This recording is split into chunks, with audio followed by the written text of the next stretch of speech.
marcha correspondiente para la gran corrida de toros. Sí, adelante, Diomedes. Así es, ya estamos viendo.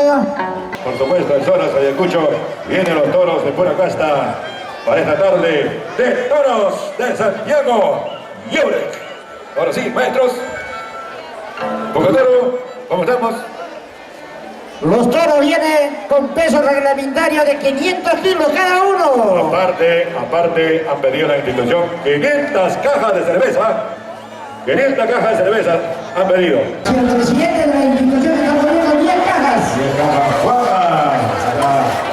Por supuesto, Fabio, Juana Carrasco. Presidente de la institución. Salud. Sergio, ahorita sale con la música. Ahorita sale, chicos.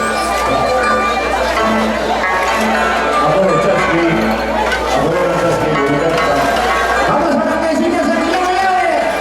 Vamos a los 10 cajas de